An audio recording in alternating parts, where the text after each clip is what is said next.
Okay, hello world. It's been a bloody long time, I'm very sorry about that.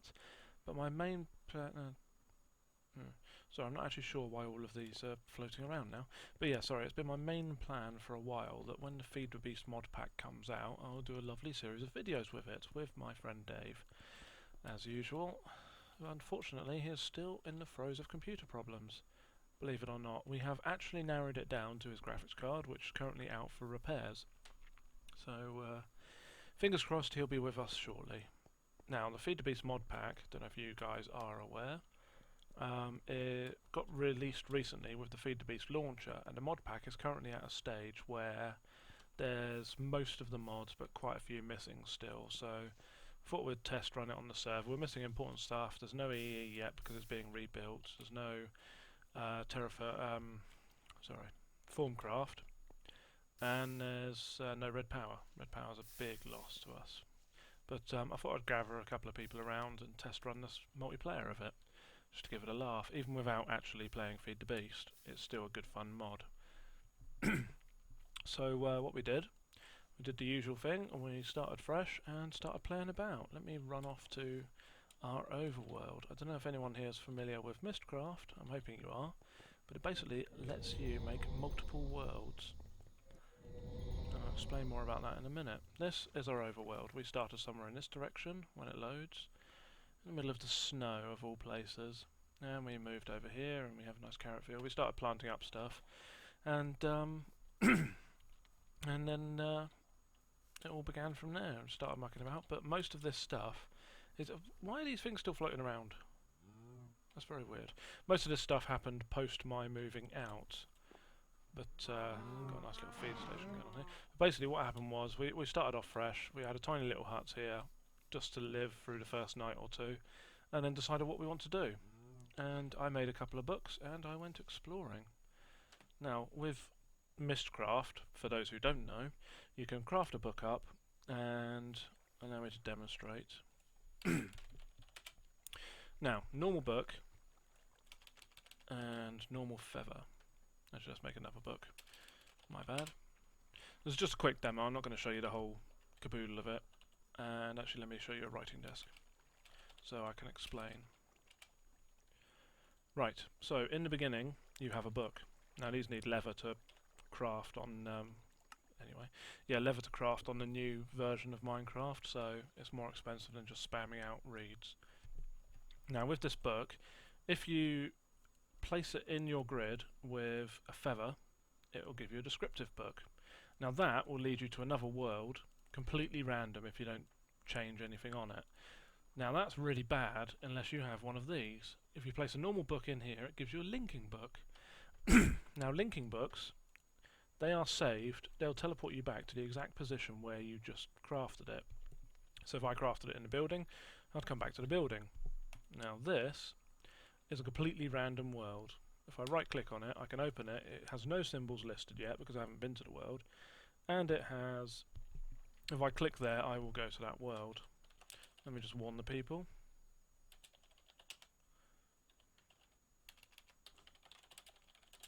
Yeah, ignore all that's reading at the top. So I'll click there and I go to a completely random new world. It's taking a bit of time these days because I've got lots of worlds. I keep meaning to trim them down. But here I am. Completely random world. Don't know what stats this world has. Some worlds you go to, as you can see, I have mining fatigue and it keeps on refreshing. If I start mining, I don't know why these guys are... oh, do ducks eat seed now? They do, cool. So if I stay on this world, I won't be able to mine. As you can see, I go very slow. And the world looks like a random forest. So if we use our book here, let's use it over here. Basically, when you use a book, you drop it on the ground. And you'll see my old book is through the floor there. Great, that's a great example, isn't it? There it is. Before I dropped it in, and it shows you all the symbols you have now learned. So let's get this on me. So you've got forest, which we fought, single biome, slow weather, eternal day, standard terrain, black sunset, sunset, sunset, sunset, standard lighting. Now it's corrupt because it's got lots of different types of sunsets and they conflict. Now if I've dumped down a writing desk, which you can craft easy enough, and I put that book in there, if I have a notebook, which is nice and easy to make. You just need a shed load of paper. If I put down an empty notebook in there, it will learn the symbols I've learned from that world. Every world I go to will give me completely random symbols, and I will stick them in there and teach them to my notebook. There you go. Now what that means is, if I get another descriptive book, let's grab a book and a feather, and plonk those together. There we go, descriptive book. If I put that in there now, I can choose what symbols I want. Let's pick one of multiple, so I can have sunset and forest. And of course later on you can do combinations that are more to your liking. Anyway, that is the very basics. I'm not going to go into more because obviously this is not a tutorial. This is just me showing what I've been up to again. I keep doing a lot of those what I've been up to videos, but hopefully soon I'll do another Let's Play series. So yeah, I wandered off and started my own world. After a little while I found a void world and I made a nexus. Everyone seems to end up making nexuses when they have Mystcraft. It's basically a central point where Flamestrider is, but not on all the worlds. We have little hovery bits. Yeah, it's just a general empty world. It's what kind of biome is it?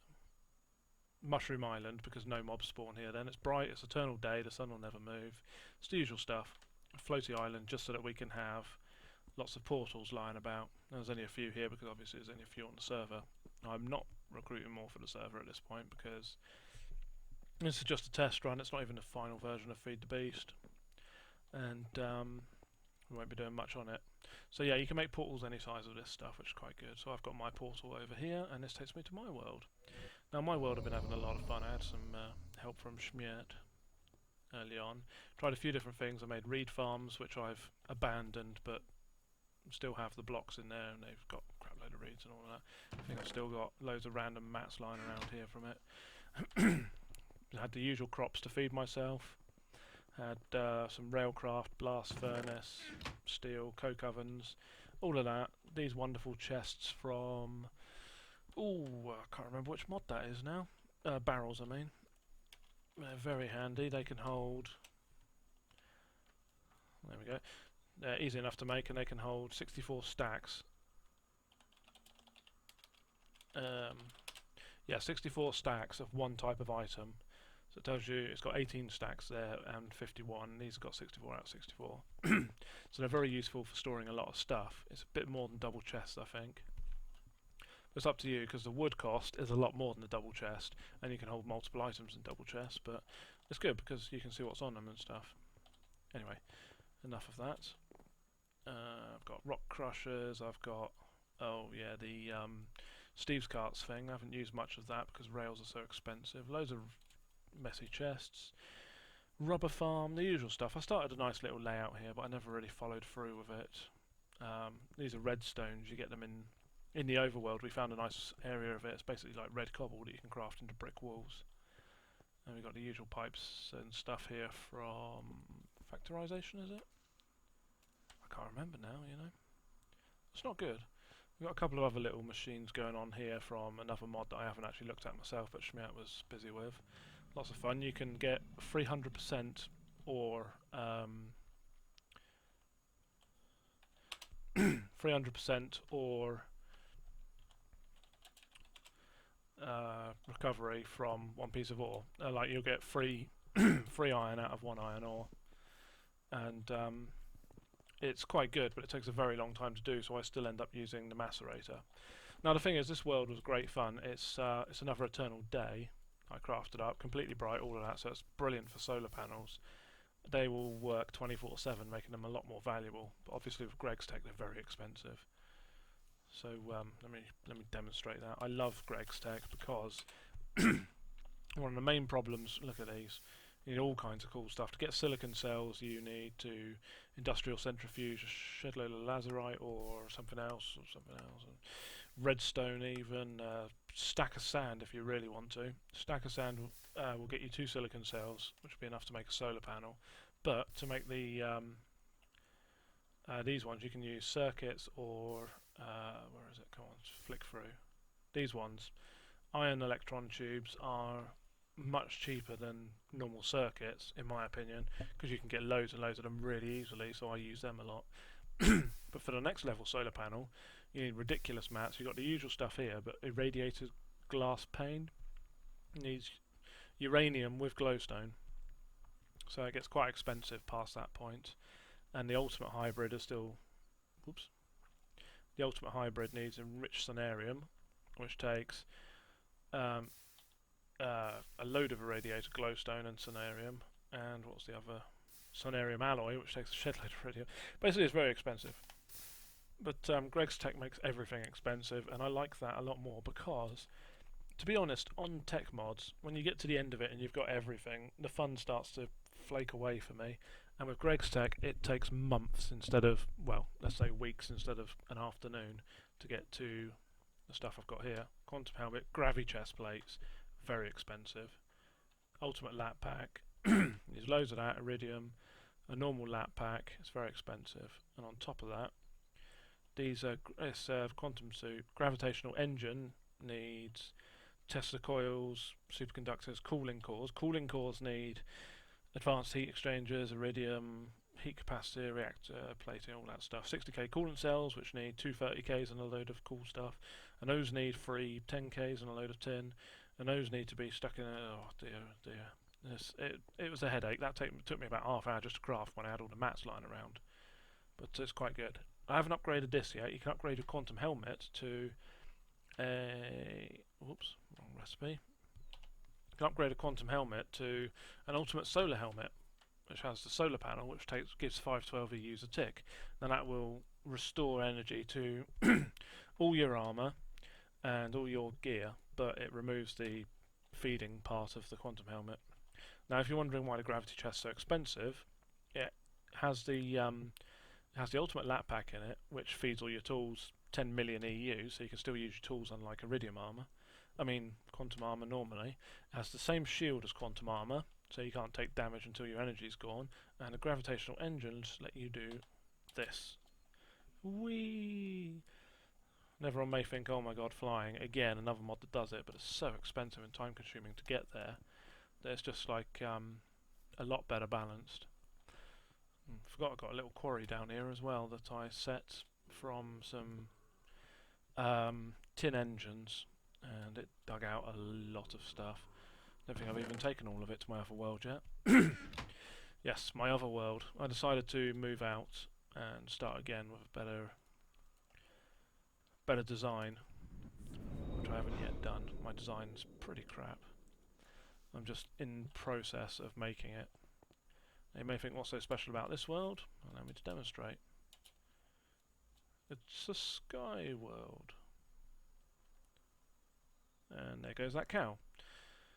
The bonus is you randomly get to see animals fall to their death. And the problem with it is, why is all this stuff floating around? It's very annoying. The downside of it is, obviously, I didn't want to come here until I have a gravity pack, because you can fall to death yourself. Which is slightly concerning. Now, I'm starting to move all my mats in here anyway. Got solar panels. I've got a nice little solar island that I mean to fill up with the rest of my panels when I move my mass fabricator over here. And usual chests full of shinies. That quarry gave me a lot of good mats. So yeah, this will be my new home when I'm done. It'll give me something to do for a bit. Now, I haven't updated to the latest version of Feed the Beast mod pack because I had some problems getting the server working of that. It's working with the clients properly because the clients couldn't find the right ones when it came out. It's all fixed now, but I still haven't updated because everyone's quite content to sit around on the version we're on at the moment. So, if something big comes out like Red Power, no, come on, there we go. If something big comes out like Red Power or something like that, or a major cool update for a mod, then I will. Oh dear, who put that there? Then I will. Then I will probably move up to that, but either way I'm not going to open it up to anyone else until we're on a final version, and that might be quite a while, but just to let you guys know what is going on. Hopefully, even if we're not on a final version, when Mr. Dave comes back to join me, I will be able to do a little playthrough so people can see see all the kind of mods in action from the point of view of somebody who hasn't played in a long while. Trust me, guys, he is dying to play again. He is very unhappy. He's been sat around with having nothing but a console to play with, poor chap. Oh well, I hope that's been informative for you lot, and I will catch you lot later. Bye bye.